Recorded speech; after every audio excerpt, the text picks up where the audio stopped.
Olá, estamos começando mais um programa, Uma Luz no Fim do Túnel. Hoje nós vamos continuar a parte 20 e vamos entrar no capítulo 18 de Gênesis. É, Quero agradecer a muitos irmãos que têm acompanhado o canal. Não vou citar nome porque já tem bastante irmãos. O canal é novo, né, gente? Mas o pessoal tem buscado aprender mais aqui conosco. Também não só aprender conosco, mas nós também aprender com vocês, né? Nós não somos conhecedores de tudo, mas estamos aqui no bom intuito, num bom propósito de levar você a se despertar, a buscar mais o conhecimento das Escrituras.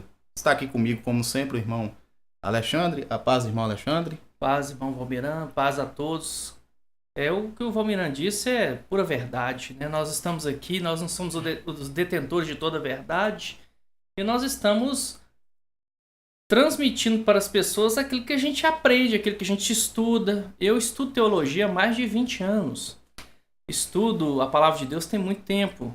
Já li muitos livros, então eu pensei, né, o Valmiran, mas eu conversando aqui, e nós pensamos o seguinte: por que não dividir esse conhecimento com as pessoas? Haja visto que muitas pessoas têm dificuldade de compreender as escrituras. Como eu já disse em outros vídeos, se você tem um conhecimento extraordinário e não precisa ouvir o que a gente tem para dizer, tudo bem, né? Você fica livre. Agora, essa questão de buscar conhecimento tem que partir de nós, o desejo tem que vir de nós. Sim. Então é a gente que tem que ir atrás, né, Valmiran? Verdade. Nós, sem muita demora, vamos direto ao livro de Gênesis, livro do Gênesis, no capítulo 18. Antes da gente entrar no texto aqui, eu quero dizer uma coisa muito importante, Valmiran. Eu parto do princípio da rede de pesca, Valmiran. Como é que funciona isso? Você pode observar que o capítulo 18 de Gênesis é profundíssimo. Tem muito detalhe, é muito complexo. Então, o princípio da rede de pesca é muito simples. Quando você está pescando num lago, Valmiran, a sua rede, por maior que ela seja, ela nunca vai abarcar nem um décimo, ou não vai abarcar nem um pouquinho da totalidade que é o lago. A sua rede em relação ao lago é muito pequena. Então você vai jogar a rede, por maior que a rede seja, ela vai pegar uma gama de peixes.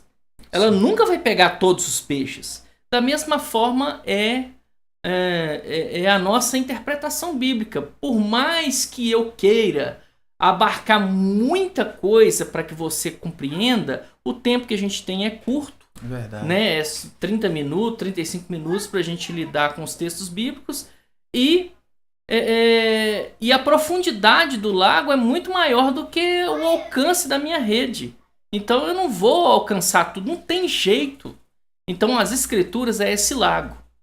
Verdade. E essa rede é a minha hermenêutica. Por mais profundo que eu procure ser, por mais que eu tente buscar detalhes para elucidar melhor os textos bíblicos, eu nunca vou conseguir abarcar tudo. Haja visto os midrashins judaicos, as literaturas judaicas que existem, são várias, são incontáveis, literaturas antigas e modernas. Se nós formos pegar os pais da igreja, né, Tertuliano, se a gente for pegar os vários pais da igreja, Orígenes, você vai observar que eles têm uma gama de conhecimento muito grande. Não tem jeito de abarcar tudo. E fora os críticos modernos, né, que interpretam as escrituras. Então é desta forma. Então a necessidade de a gente compreender isso, compreender que nós estamos lançando uma rede ao passo que existe um oceano, uma lagoa imensa ao nosso redor. Então, para que a gente possa entender melhor isso, tá? Por mais que eu tente aprofundar, né, Valmiran, ou você, nós nunca vamos abarcar tudo, não tem jeito. Então é isso aí. Eu espero que isso não esteja sendo prolixo quanto a isso, mas é porque o negócio é de veras complicado. Então vamos lá, vamos entrar no capítulo 18. Diz o seguinte, né, dá uma paradinha, lê o capítulo todo. Você leu, agora volta aqui e vamos acompanhar o exame. E apareceu-lhe o Eterno junto a Eloné, príncipe de Manre, a Abraão. Estava sentado à porta da tenda quando esquentava o dia.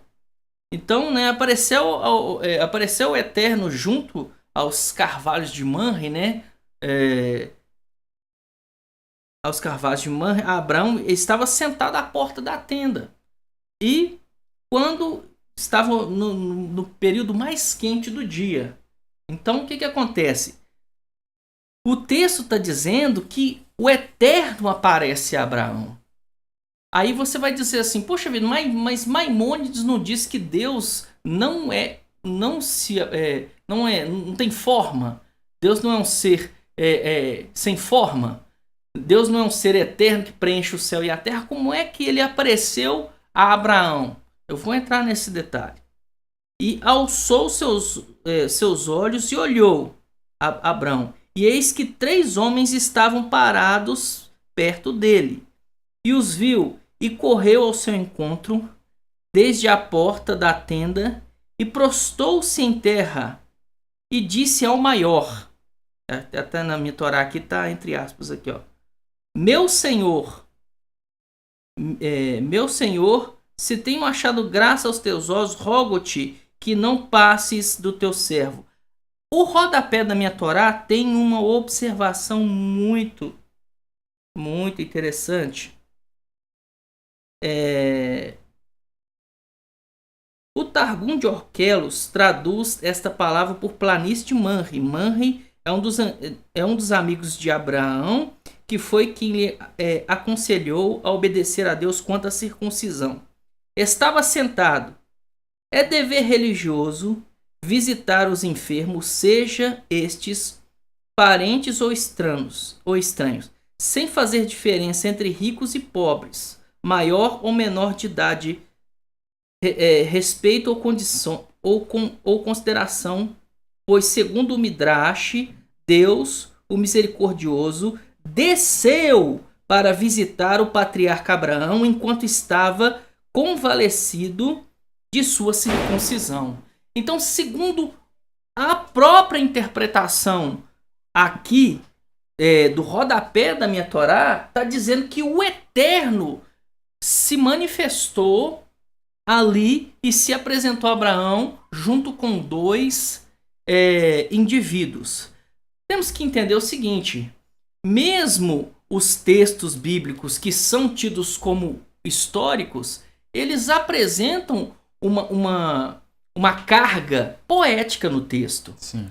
Então, para muitos judeus, inclusive messiânicos e alguns até não messiânicos, esta figura que aparece a Abraão é o próprio Deus se manifestando a Abraão. A Bíblia de Estudo Shedd, o Dr. Russell Shedd, ele deixa bem claro que, na ótica dele, esse indivíduo que apresenta-se diante de Abraão é o próprio Eterno. Então, alguns judeus, Valmir, chegam a dizer que esse não é o Eterno propriamente dito, porque o Eterno preenche o céu e a terra. E é claro que isso é verdade. Sim. Isto aí é só uma representação do Eterno. Quando a Bíblia fala do anjo do Senhor, muitas das vezes é a representação do Eterno, falando na primeira pessoa. Eu sou o Senhor teu Deus. Né? Aqui no caso aqui, o Abraão reconheceu que era o Eterno. Agora, como é que ele reconheceu? Deixa eu dividir com vocês uma questão aqui. Nós temos que entender que quem está escrevendo o texto, o copista que está escrevendo o texto, ele está trazendo Deus para dentro da esfera humana. Então, como é que ele vai explicar Deus visitando Abraão se não aplicar uma linguagem antropomórfica? Ele tem que apresentar aqui o Eterno como um ser humano, conversando com Abraão, lidando com Abraão, tratando com Abraão.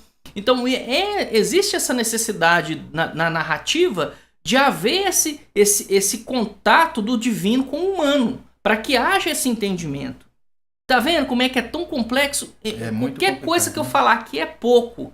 É pouco. Nós já temos 10 minutos e tô aqui parado aqui no terceiro capítulo. Então eu vou continuar e você examine você mesmo.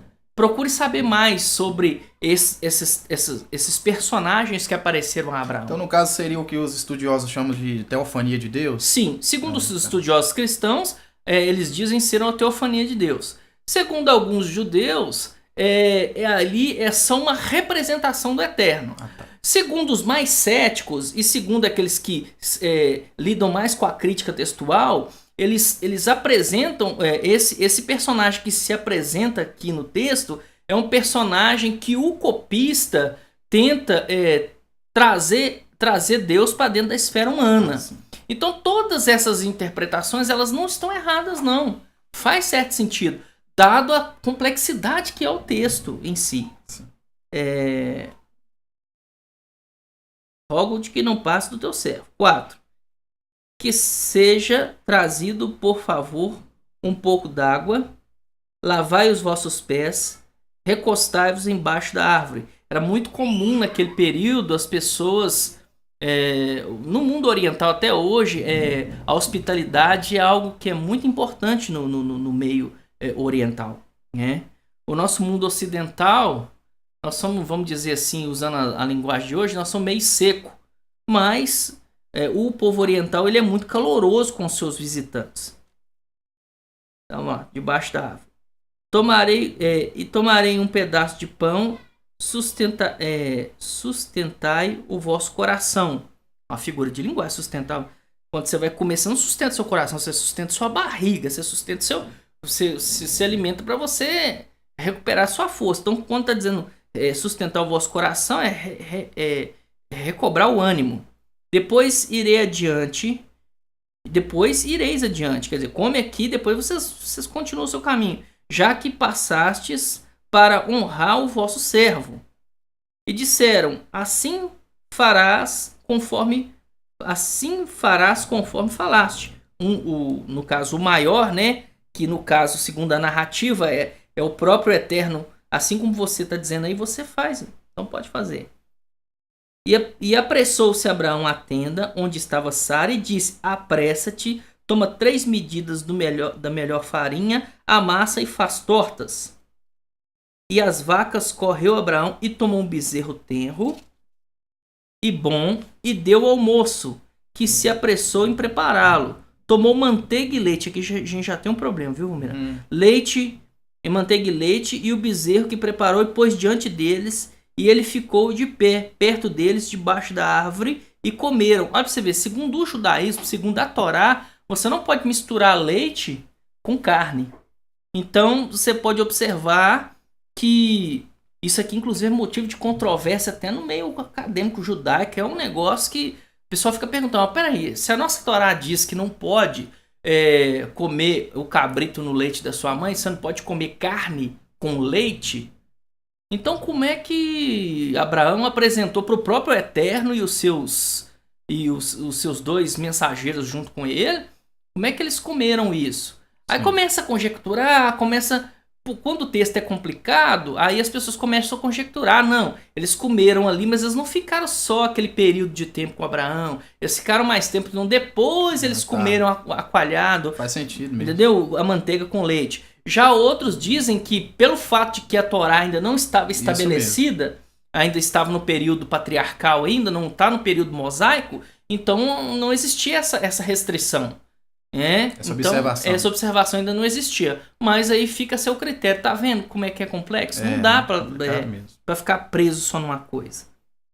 E disseram-lhe, onde está Sara, tua mulher? Ué, já até sabe onde é que está a Sara. Vê o caráter alegórico e poético no texto? Já até conheciam Sara, né? Mesmo Abraão falou, mas já, né? Conheciam Sara e disse: ela está na tenda. E disse um dos anjos ou um dos mensageiros: voltarei a ti, como esta hora que viveis no ano vindouro, e eis que terá um filho, Sara, tua mulher.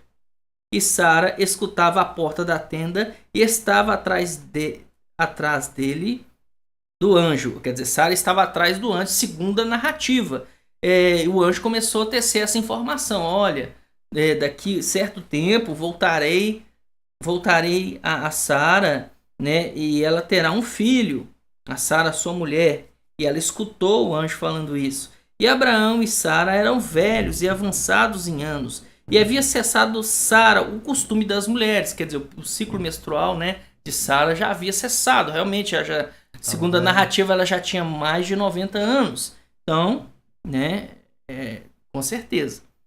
Riu-se Sara em si, dizendo: depois do meu envelhecer, haverá para mim rejuvenescimento, se meu senhor é velho. Então ela riu-se ela riu consigo. Dentro dela. Segundo a narrativa, ela riu dentro dela. Ela riu consigo mesma. É como você tá assim parando, será que isso vai acontecer? Você tá só pensando. Segundo a narrativa, o que a narrativa tá dizendo. E disse o Eterno, tá aqui, ó, o Eterno a Abraão: eis que se riu Sara, dizendo: como é verdade que darei à luz se eu envelheci? Existe oculto de Deus alguma coisa? Em outras interpretações está alguma coisa difícil demais ao Senhor? Então você pode observar que a narrativa está dizendo que o próprio Eterno está conversando, está tecendo uma argumentação com Sara e com Abraão ali, né? No prazo fixado a ti, com esta hora que vireis, e Sara terá um filho. E negou Sara, dizendo: não me ri, pois teve medo. Ela achou aquilo estupendo, né? Poxa, como é que uma mulher de 90 anos vai ter um filho? Ela ficou temerosa. Vai saber o que se passou pela mente de Sara, né? Até mesmo dentro da narrativa poética, você vê que existem verdades morais por detrás do texto. Existem sentimentos que circundam até nós hoje, nos nossos dias, né? Então, são sentimentos que a gente facilmente nota, que são coisas que permeiam o nosso coração. Medo, né? Angústia, né? Então, não me ri, pois tive medo, né? Não me ri, pois tive medo. Ele disse: não é assim, pois tu te riscas. Você tá duvidando, né? É mais ou menos por aí. E levantando-se dali os homens, e olharam para Sodoma, e Abraão ia com eles para acompanhá-los. E o Eterno disse, aqui tá na Torá, e o Eterno disse: esconderei de Abraão o que farei? Olha, novamente a figura antropomorfizada do Eterno aqui, segundo a narrativa. O narrador está trazendo Deus para dentro da esfera humana. É como se eu, ou se você estivesse, ou o Valmirante estivesse falando consigo mesmo: acaso ocultarei o que eu vou fazer ao meu servo Abraão? Ou acaso eu vou ocultar o que eu vou fazer, que eu estou pensando fazer com os irmãos, o que eu pretendo fazer no futuro? Então, você vê que é como se Deus estivesse sendo colocado dentro da esfera humana, como se Deus fosse um homem pensando. Esconderei de Abraão o que farei? Haja visto que na narrativa que o Eterno está conversando com Abraão como se estivesse conversando com um ser humano. Pois Abraão virá a ser uma grande e poderosa nação, e serão benditos por meio dele todas as nações da terra. Porque o conheci e sei que ordenará os seus filhos e a sua casa depois dele. Quando está falando disso, está falando até da posteridade de Abraão, está falando dos filhos de Abraão, a fim de que guardem o caminho do Eterno, para fazer caridade e justiça, e realizar o Eterno sobre Abraão o que falou com ele, que fazer dele uma nação que seria o luzeiro da humanidade, vamos dizer assim. Isso mesmo.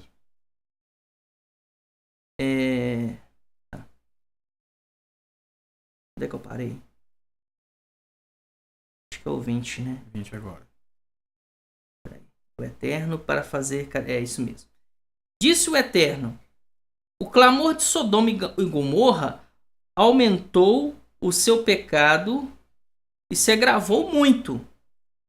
Se lembra aquela questão? A medida do pecado dos amonitas ainda não está muito cheia. Então é mais ou menos por aí. Então, na ótica do escritor, o clamor de Sodoma, quer dizer, os pecados de Sodoma, os assassinatos, a sodomia e tudo que acontecia em Sodoma, Gomorra e as outras cidades circunvizinhas, né, que tinham esse mesmo princípio, o que o Eterno está dizendo?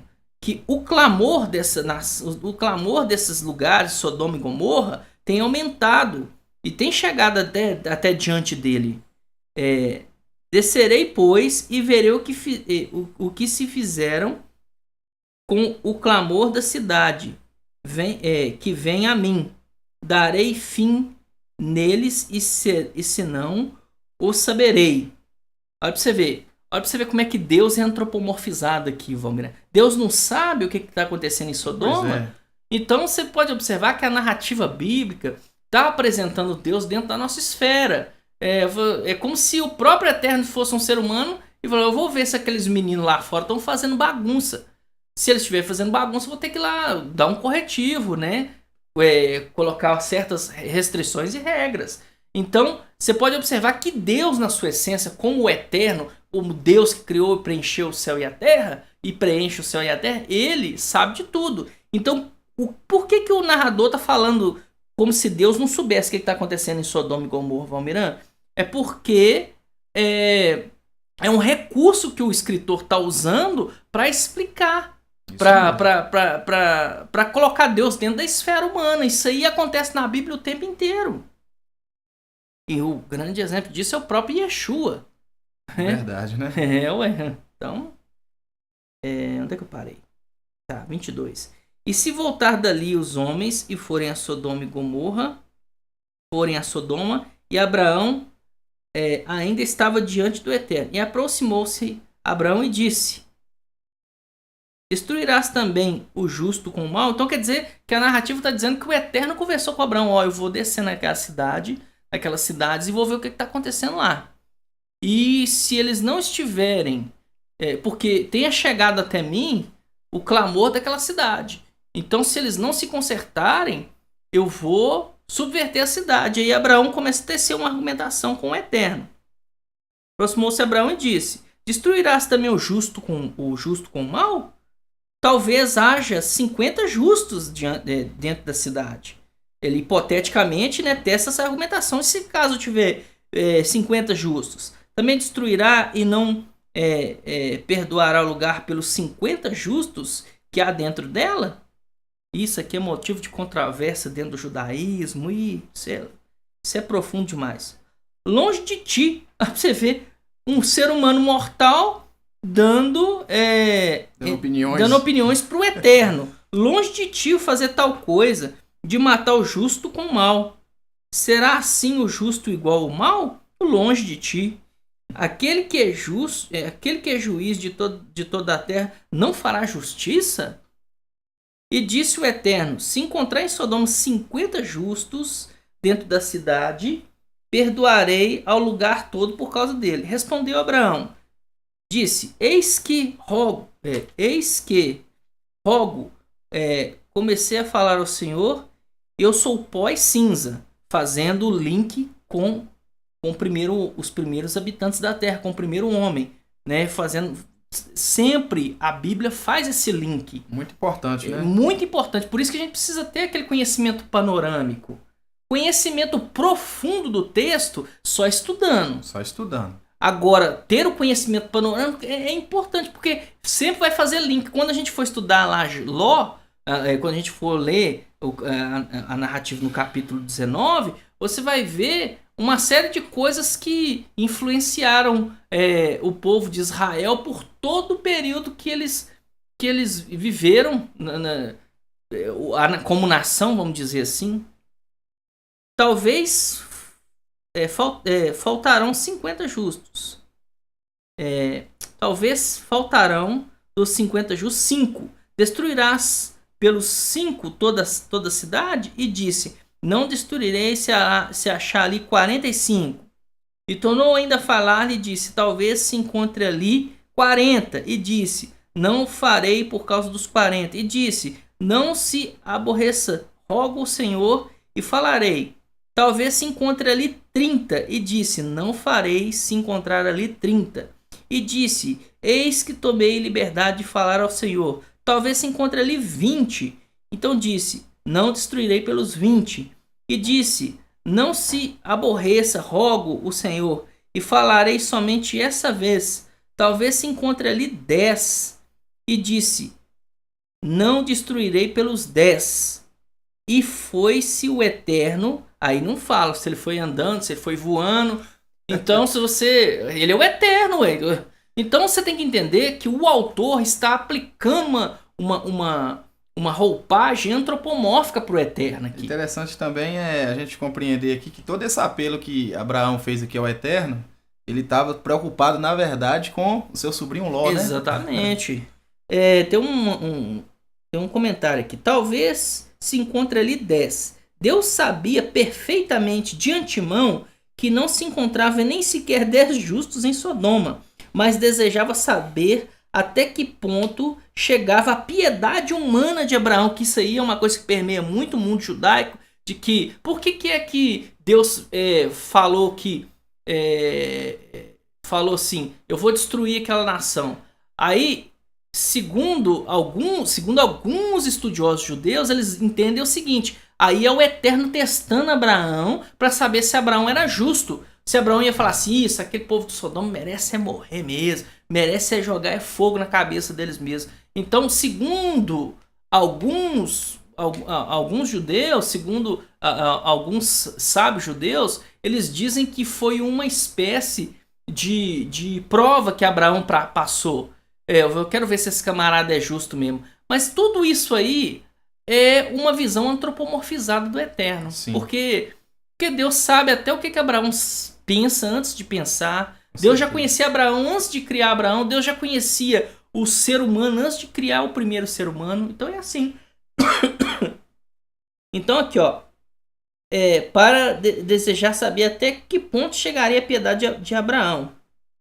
E que isso servisse de exemplo para todos os homens do mundo. Então existe uma máxima moral dentro desse texto no capítulo 18. E qual que é essa máxima moral? É a máxima do perdão, é a máxima do amor pelo estranho, pelo amor pelo estrangeiro, ter piedade daqueles que são fracos, daqueles que são fracos no sentido de ser pecador mesmo, de viver no mundo de devassidão. Então é nesse aspecto, né? Existe uma verdade moral por detrás do texto, e essa verdade é essa, Valmira. O desejo de Deus é que o homem seja... Eu vi alguns comentários, por exemplo, no Facebook, por exemplo, quando o Fidel Castro morreu, poxa, pelo amor de Deus, pessoas falando assim, tá ardendo no mármore do inferno. Foi tarde, poxa, que é isso, gente? Por mais desumano que seja a pessoa, a gente não pode ter esse desejo não, hein? Porque o próprio Jesus disse que é do coração que procede os maus desígnios, a maldade, as prostituições, a blasfêmia. Então nós temos que tomar muito cuidado com o que sai da nossa mente e sai da nossa boca. E tem muita gente que acha que o Facebook é a extensão da cabeça dele. Então cuidado com o que você fala. Você tá entendendo? Poxa vida. Então a gente tem que tomar muito cuidado. Então existe uma verdade moral intrínseca nisso aqui, que é a compaixão pelo próximo. É isso que o texto está dizendo. Pra você ver, até dentro de um período onde a violência era muito grande, Abraão já se destacava nesse aspecto. É isso que o contexto moral está querendo apresentar. Foi-se o Eterno, logo que acabou de falar Abraão, e Abraão voltou ao seu lugar. Então é isso aí, né? Eu sei que foi muito resumido. Só para você ter uma ideia, só para você ter uma ideia, o Matheus Andona ele faz um vídeo só sobre Gênesis capítulo 18, tem 1h30. Então E ele ainda só pegou só na Terra. Só pra você ter uma ideia, ainda foi pouco. É muito complexo. É muita coisa, é muita coisa. Então, é isso, o princípio da rede de pesca, que você guarde isso. Em todo momento nós estamos aplicando uma hermenêutica básica. Uma hermenêutica que vai abarcar só alguns elementos. Não todos os elementos, não tem jeito. Nem se eu fosse uma enciclopédia ambulante. Nós temos que fazer um vídeo 40 horas, no mínimo, para lidar com todos os assuntos. Então é isso aí. Né? Que você continue estudando juntamente conosco e espero estar sendo útil para os irmãos aí, não só aqui no Brasil, mas em outras partes do mundo aí. Paz seja contigo, até o próximo vídeo. Shalom a todos.